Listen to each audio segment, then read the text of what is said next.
عورت کی سنت ہے، حضرت حاجرہ کی سنت ہے، لیکن جو بھی عمرے کے لیے جاتا ہے یا حج کے لیے جاتا ہے تو دوڑنا جو ہے مرد کے لیے ہے، عورتوں کے لیے دوڑنا نہیں ہے۔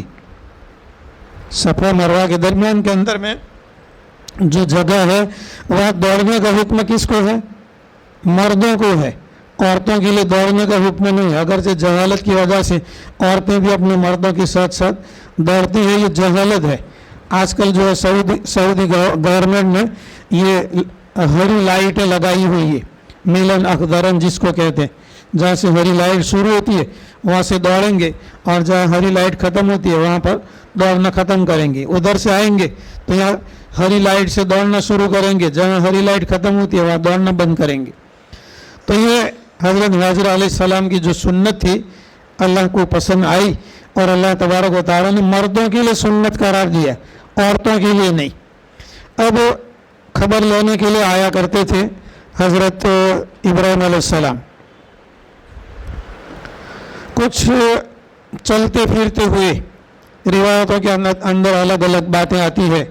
8 سال کے تھے یا 7 سال کے تھے یا 9 10 11 12 سال کے تھے، بچپنا تھا، آئے اور آ کر کے حضرت ابراہیم علیہ السلام نے حضرت اسماعیل علیہ السلام سے فرمایا کہ میں نے خواب دیکھا ہے، اور خواب کے اندر میں یہ دیکھ رہا ہوں کہ میں تجھے ذبح کر رہا ہوں، بولو کیا حکم کرتے ہیں؟ یہ خواب سن کر کے حضرت اسماعیل علیہ السلام نے فرمایا کہ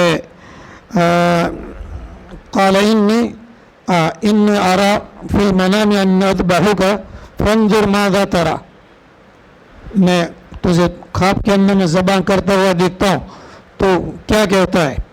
تو حضرت اسماعیل علیہ السلام نے جواب دیا کہ جو اللہ کا حکم ہے وہ کرو، اور انشاءاللہ آپ مجھے صبر کرنے والوں کے اندر میں سے پاؤ گے۔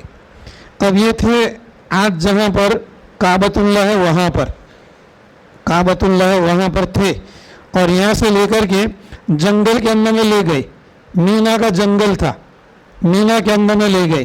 جب مینا جنگل کی طرف لے گئے وہاں جا کر کے ان کو ذبح کرنا تھا۔ حضرت حاجرہ علیہ السلام کو بھی خبر نہیں کی کہ میں اس کو ذبح کرنے کے لیے لے جاتا ہوں۔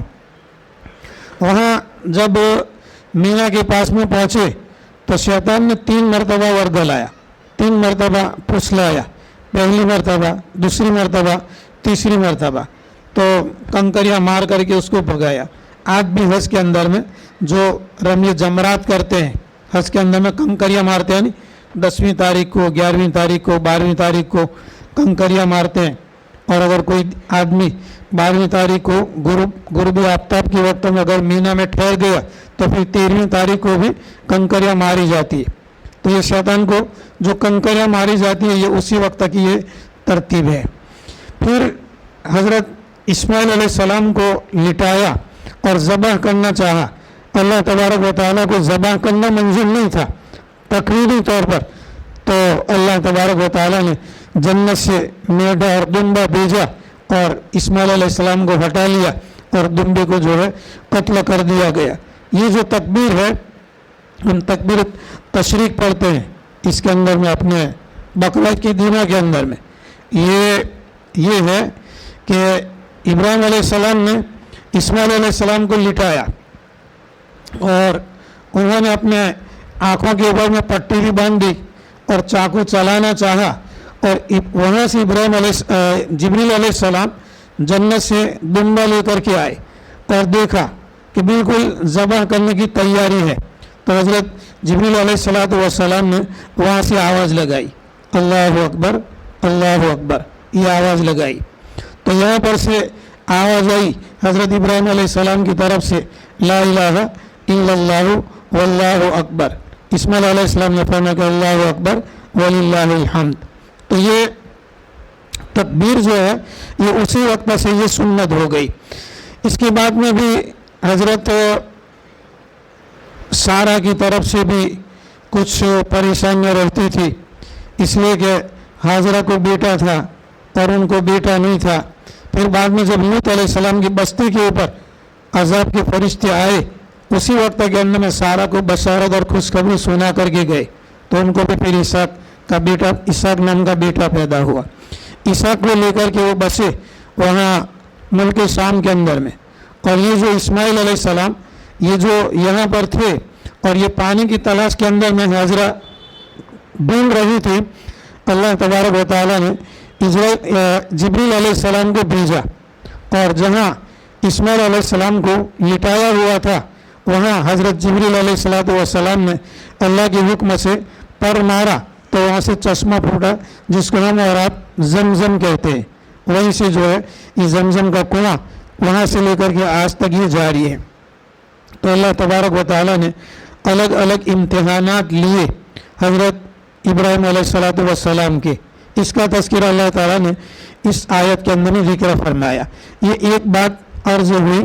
ابھی دوسری بات, وَإِذِ ابْتَلَىٰ إِبْرَاهِيمَ رَبُّهُ بِكَلِمَاتٍ, اور یاد کرو جبکہ آزمایا ابراہیم کو ان کے پروردگار نے بِكَلِمَاتٍ, چند کلمات کے ذریعہ سے. کلمات کی ایک تفسیر آپ کے سامنے عرض کی کہ اللہ تبارک و تعالیٰ نے الگ الگ آزمائشوں کے اندر میں حضرت ابراہیم علیہ السلام کو مبتلا فرمایا. فَأَتَمَّهُنَّ, اور ساری آزمائشوں کے اندر میں حضرت ابراہیم علیہ السلام کامیاب ہوئے. اس آیت کی تفسیر کے اندر میں حضرت عبداللہ ابن عباس رضی اللہ تعالیٰ عنہ نے فرمایا ہے کہ اللہ تبارک و تعالیٰ نے ابراہیم علیہ السلام سے جو آزمایا بکلماتن, چند کلمات کے ذریعہ سے. کلمات ان کی تشریح کے اندر اور تفسیر کے اندر میں حضرت عبداللہ ابن عباس رضی اللہ تعالیٰ عنہ نے لکھا ہے کہ 30 صفات اللہ تبارک و تعالیٰ نے قرآن پاک کے اندر میں ذکر فرمائی ہے. اس میں سے 10 صفات سورہ توبہ کے اندر میں ہیں اور 10 صفات سورہ مومنون کے اندر میں ہیں 18ویں پارے کے اندر میں, اور 10 صفات یہ 22ویں پارے کے اندر میں ہیں سورہ احزاب کے اندر میں. تو حضرت عبداللہ ابن عباس رضی اللہ تعالیٰ نے فرماتے ہیں کہ کلمات ان سے کون سی صفات مراد ہے؟ 30 صفات مراد ہیں. یعنی 30 صفات کے ذریعہ سے اللہ تبارک و تعالیٰ نے حضرت ابراہیم علیہ السلام کو آزمایا تھا. سب سے پہلے دیکھتے ہیں سورہ توبہ.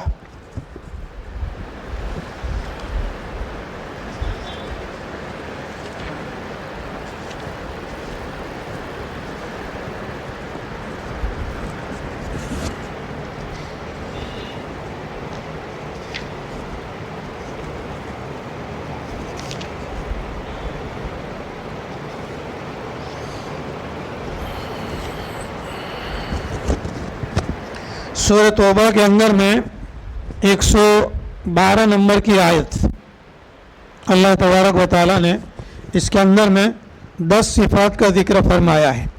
التائبون العابدون الحامدون السائحون الراکعون الساجدون الآمرون بالمعروف والناهون عن المنکر والحافظون لحدود اللہ وبشر المؤمنین. اب اس کی لمبی چوڑی تفسیر کرنے کا وقت نہیں ہے, صرف میں ترجمہ کر دیتا ہوں تو اس سے سمجھ میں آئے گا کہ اس کے اندر میں کون کون سی صفات ہے. التائبون, توبہ کرنے والے لوگ. العابدون, عبادت کرنے والے لوگ. الحامدون, اللہ تعالیٰ کی حمد کرنے والے لوگ. السائحون, روزہ رکھنے والے لوگ. الراکعون, رکوع کرنے والے لوگ. الساجدون, سجدہ کرنے والے لوگ. الآمرون بالمعروف, بھلائی کا حکم کرنے والے لوگ. والناہون عن المنکر, اور بری باتوں سے روکنے والے لوگ. والحافظون لحدود اللہ, اور اللہ تعالیٰ کی حدود کی حفاظت کرنے والے لوگ. وبشر المؤمنین, ایمان والوں کو بشارت اور خوشخبری سنا دے. تو یہ 10 صفت ہوئی.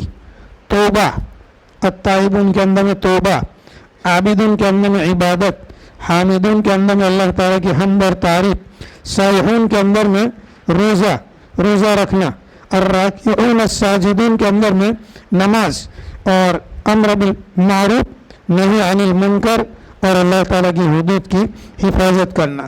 یہ 10 صفات جو ہے اللہ تبارک و تعالیٰ نے اس آیت کے اندر میں ذکر فرمائی.